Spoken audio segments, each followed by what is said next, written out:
Hi everyone. So after 17 years, I'm a free agent once again. That's right, I got laid off. Let's talk about it. I got laid off from my web development job after almost 17 years.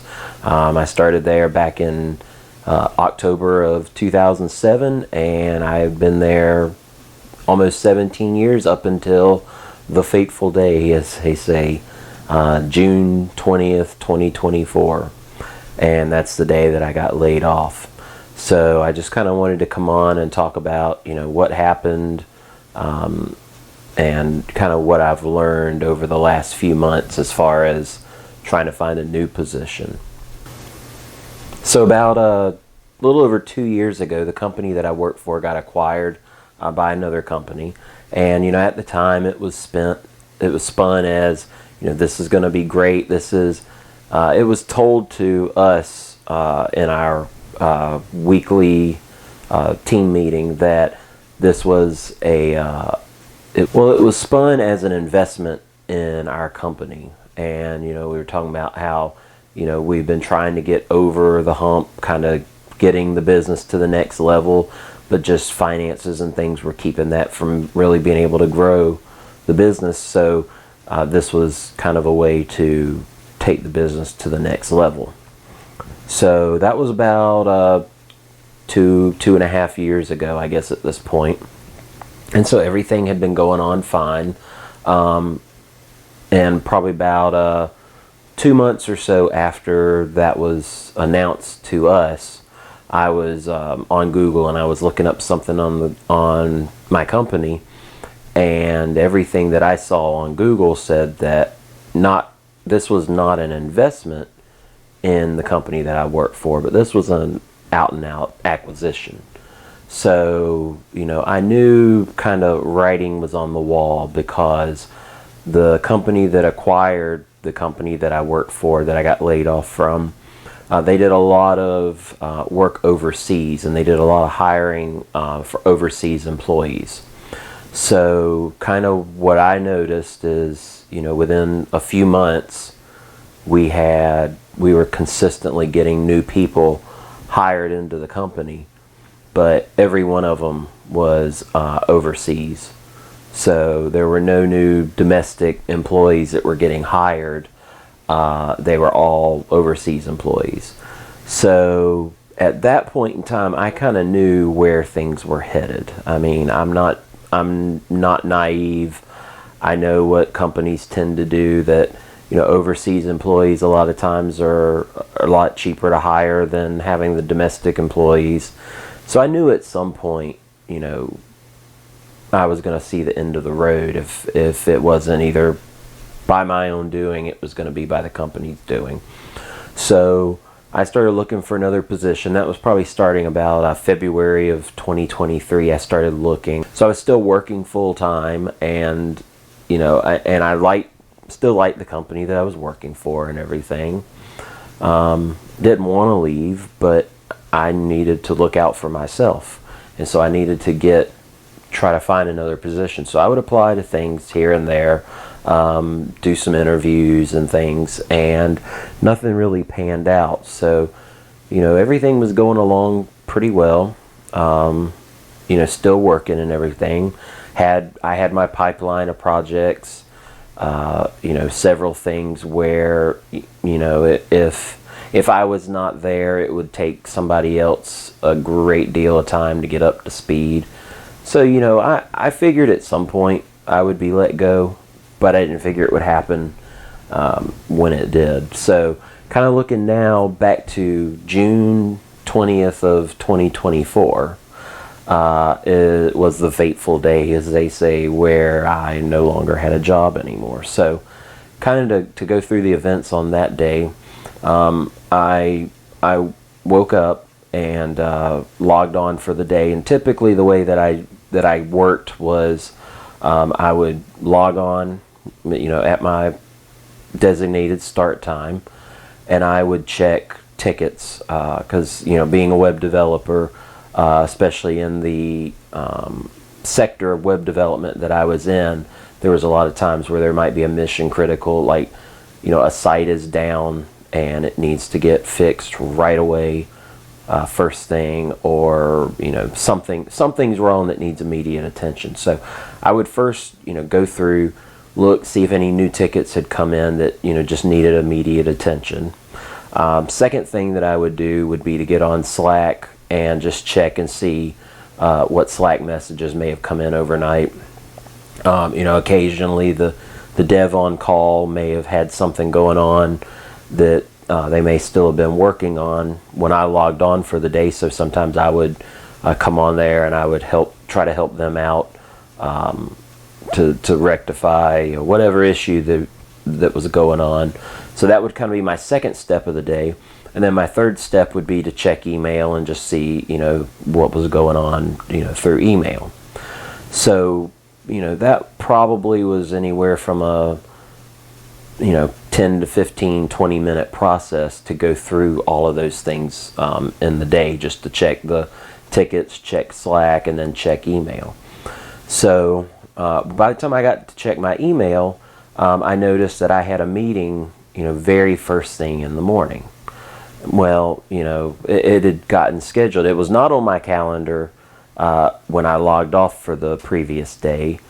It had been put on my calendar during my overnight time.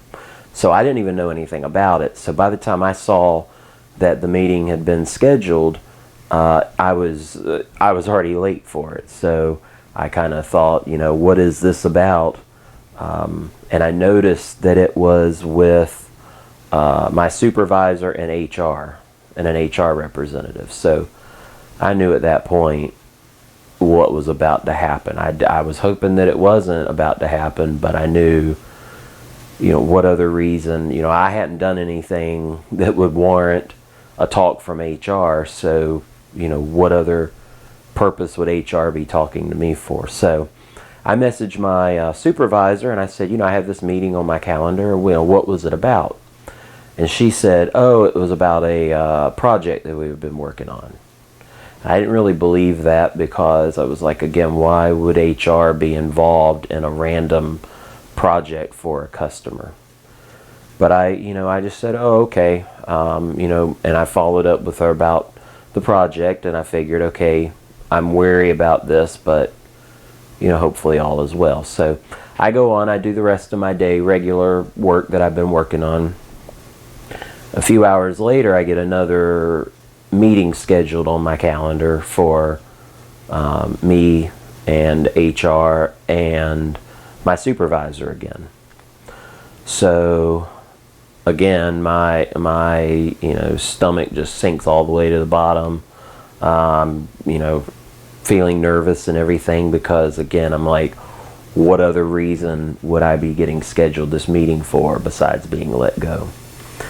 So I log on to the meeting, and it was pretty upsetting to just get on, because not knowing for sure, strongly suspecting what the meeting was about, but not knowing for sure what it was about, I could feel my heart kind of racing and, feel myself being kind of nervous. So I log on for the meeting, and my supervisor's on, and of course the HR representative is not on the meeting on time. So, again, I asked the supervisor, what's this meeting about?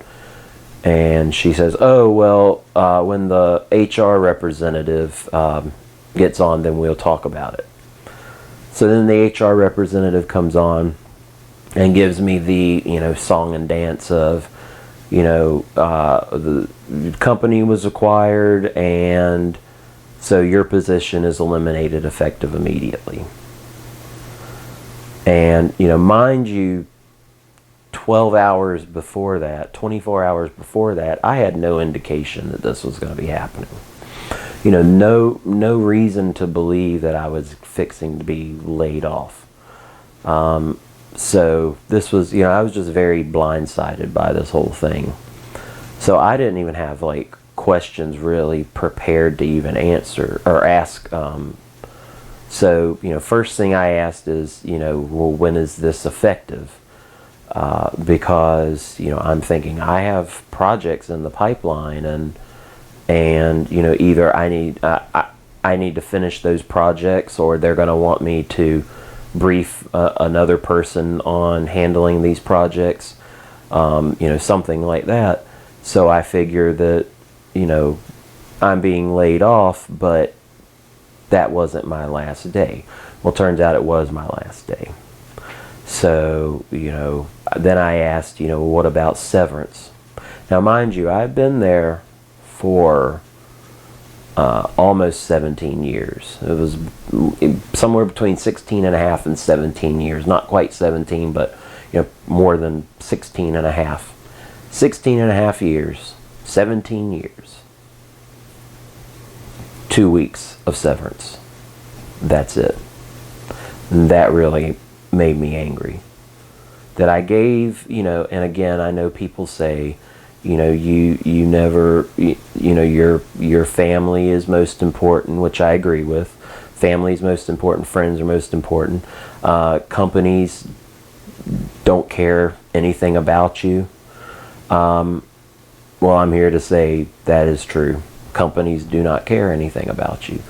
They may, support you when it's to their benefit, but when it's no longer to their benefit, then they just cast you aside and they send you out. And so, I spent 17 years of my life working for this company, enjoying what I did, at least for about 15 years, until the company was acquired and then things started going downhill. But yeah, so, I enjoyed what I was doing. I enjoyed the people that I was working with, and, it was all over one day, and that was it. So, the things that I've learned is, prior to getting let go, just because of the direction that the company was headed, a lot of my coworkers had left. And again, that was the reason, the big reason that I stayed with my job for so long, was I enjoyed the people that I worked with.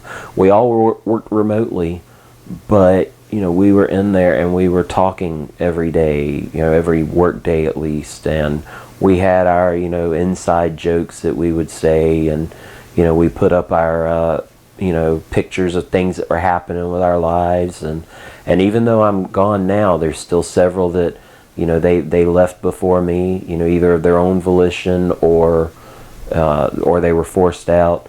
But I still keep in touch with them, and that formed the basis kind of as my network to hopefully get another position. And most everybody that I had worked with, I would jump at the chance to work with them again, because we had such a great group of people.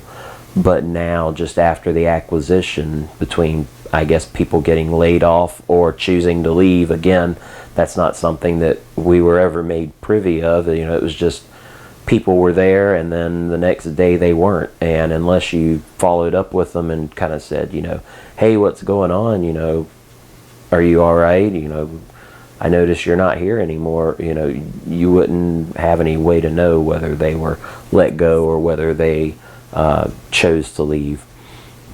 So kind of what I learned is, the companies, they really don't care about you. Especially, maybe you can get kind of a small company that, everybody and you see everybody all the time, but the bigger the company, the less that they care about you. I mean, it is what it is. And so I have learned, you've got to look out for yourself.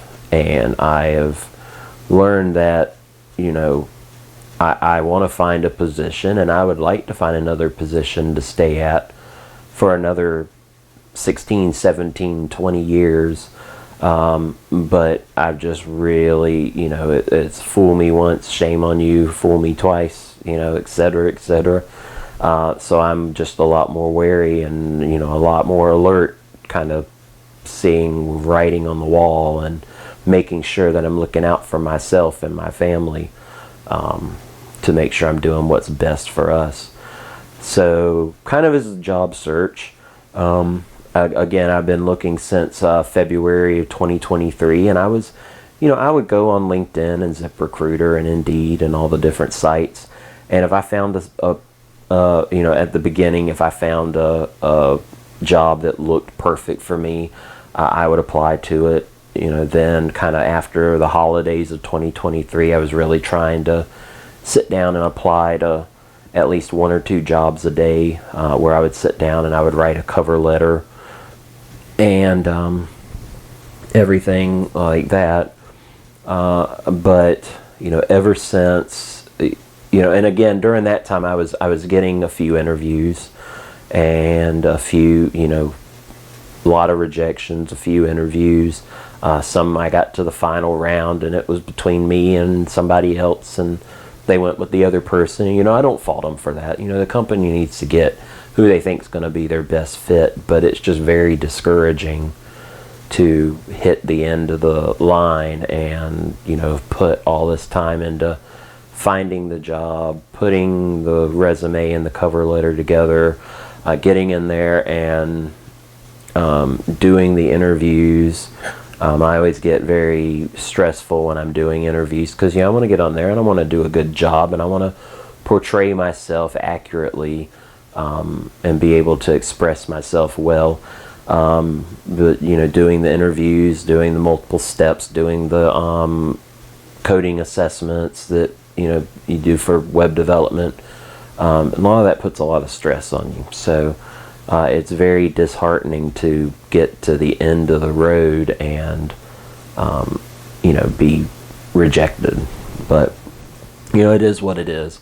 But ever since I got let go, kind of my plan has been to try every day to apply to at least 10 positions. And I've also been doing some where I just send resumes out, but I try to put a cover letter on at least 3 of those 10, because now there's kind of mixed signals on whether a cover letter is required or a cover letter is not required. But I just feel like, especially for a job that I really see myself being able to do, and I see I can see myself in the position, I feel like a cover letter shows the company that you're putting a little more effort into trying to get that position versus somebody that doesn't do a cover letter. So that's kind of where I'm at now. I've started ever since June 20th I've been applying, and today is, I think, September 19th is the time that I'm recording this, and I'm still looking, I'm still applying. And so I'm gonna try to do some update videos on kind of how things are going. Hopefully I'll find a new position soon, but I want to kind of do some updates because I want to hopefully be able to look back at these videos later on down the line, hopefully when I do find a new position, and just kind of remember how things were going and how I was feeling. And hopefully soon I'll find something else and be back on the saddle, and hopefully work with another great group of people doing something that I love to do, and be right back at it, and hopefully be better off even. I feel like this is a blessing, and kind of a blessing more than a curse, because I really needed to get out of that place.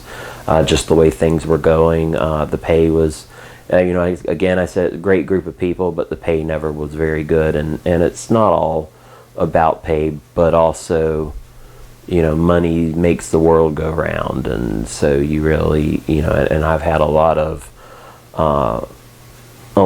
things in the past year that have happened to me and my family that have, required dipping into savings. And so, I really hope that this turns out to be a blessing, and I find a position that I love just as much or more, that I can make a good living off of. So I'm going to go ahead and get off of here now. I've talked long enough, but I'm going to go ahead and say see you later, and we'll catch you next time, and hopefully in the next video we'll have an update, hopefully working towards the affirmative and towards some good news. So take care, and I'll see you next time.